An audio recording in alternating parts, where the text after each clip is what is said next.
But I do want to give you a look at something. So what I didn't mention before, this shooting actually happened, as you heard in that Broadcastify information, in the restroom of the Carl's Jr. Now, if I zoom in here, you can actually see that very door.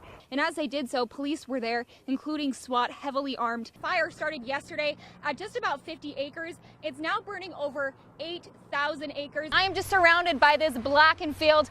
A little bit of the aftermath from the Penninger fire yesterday. The need for more manpower at the Josephine County Sheriff's Office is pretty clear. Just today, when I called to set up an interview about this very topic, I was on hold with a non-emergency line for over 40 minutes. It's happening right now in Vogel Plaza, but it's just one of two across Southern Oregon. There's also one happening right now in Ashland Plaza. They moved it several years ago because of these same concerns. They didn't have enough parking. You have to be at least 5 miles from an airport. You can't do it 30 minutes before sunrise. To give you a look just at the destruction here, I'm going to turn this camera around. So as you can see, totally burned. This was a home. Tighter gun laws will save lives. What kind of changes would you like to see specifically? Do you like walking through here? Oh yeah. Meet Francis. I just go walking through here and maybe even sing. And? But I try to get everybody here. Francis. World War II. They've been married for 12 years. Just about the same time, they've been doing this. Our setup is called a salute to our heroes. The tribute of nearly 1,000 flags is on display at the Hillcrest Memorial Park in Grants Pass. I'm here to honor those folks, to make sure that they're not forgotten. Supporting those who've served has always been close to their hearts. For him, it's a memory. Well, it's dear to me because it was my era. For her, a legacy. I probably can tell you about every war that ever was.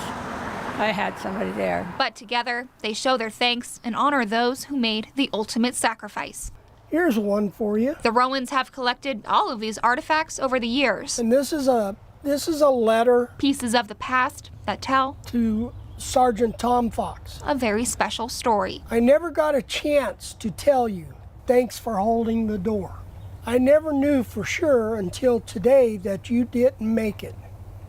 You will always be 21 years old.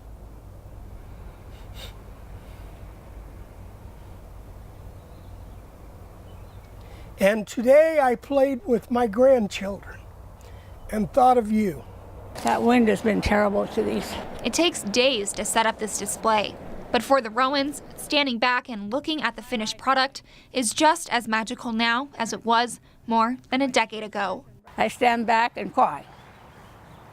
I do. I have such an emotional attachment to these things. With your connection to Grants Pass, Hills of the Genevieve Grippo, sweet land of liberty, News 10. thy kingdom come.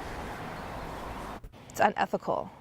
It's shocking. I just don't get it. Brittany Bascos is a self-professed football mom. Her 11-year-old son Hayden had played with the Grants Pass Youth Football Association for years. But Bascos says that changed when a disturbing fact came to light. As soon as I asked them about background checks and the safety equipment, it's like I hit a button and they wanted to wall me off and hide me somewhere. Her main concern, then assistant coach Martin Derbigny. If you're wondering why this picture looks like a mugshot, that's because, well, it is. Take a look at Derbigny's record. It's a felony one, including drug and firearms charges. Yet the Grants Pass Youth Football Association was none the wiser until Bascos emailed the association's president back on August 9th. His immediate response was, "I'm sorry you do not feel that we have safe equipment. I will remove your son from the roster immediately."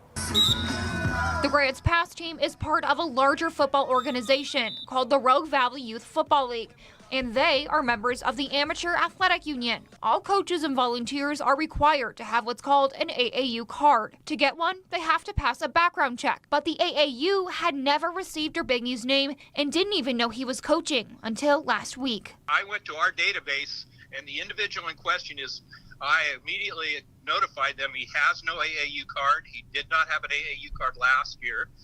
And our football commissioner notified their league that he was not to be involved. Yet, 2 months prior, an email from the league's commissioner claimed that Derbigny had in fact been approved by the AAU and that the AAU's process was, quote, not as thorough as we'd hoped for. Another email from the same day said Derbigny was no longer coaching, so a background check wasn't necessary. But fast forward to September 27th, time to take team photos. There, in the back row, assistant coach Martin Derbigny. It's pretty obvious that this could have been handled better and faster. Greg Reeser is the commissioner over the Rogue Valley Youth Football League. He says Derbigny was removed from coaching, but not until about 2 weeks ago. According to Reeser, appointing coaching staff and making sure they have proper background checks is left up to the associations. In this case, he says, the system failed for the first time in 25 years. Bascos is not so sure. I think we found one. I honestly believe there's more. What are you doing? According to the district attorney's office, this all started out as a warning. Matthew Graves, the man you see here, had crossed Highway 62 against the traffic light. Eagle Point police officer Daniel Cardenas pulled over to talk to him, and upon Graves' response, followed him into the Carl's Jr. restroom. Let me see your hands right now. But Graves was not cooperating. Instead, he says he's going to go eat. He goes, tries to push past Officer Cardenas. Officer Cardenas pushes him back. At this point, Officer Cardenas has already called for backup. Eventually, Cardenas uses his taser, but it has little effect. There's a struggle. Graves punches Officer C.J. Davis, who just arrived as backup. Cardenas pushes Graves to the floor.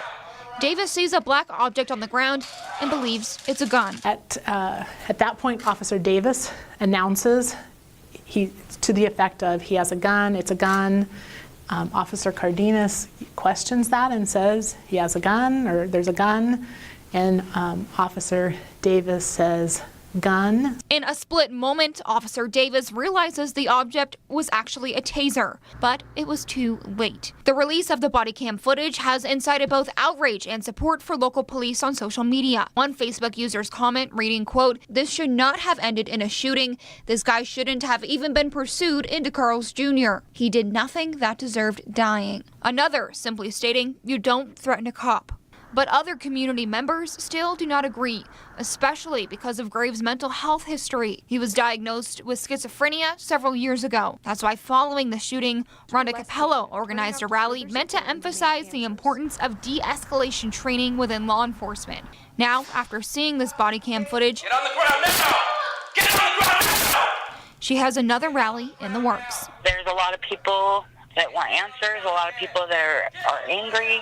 You know, we don't want Matthew to just go away. We don't want what happened to him to just go away. It needs, his voice was taken and it needs to be heard.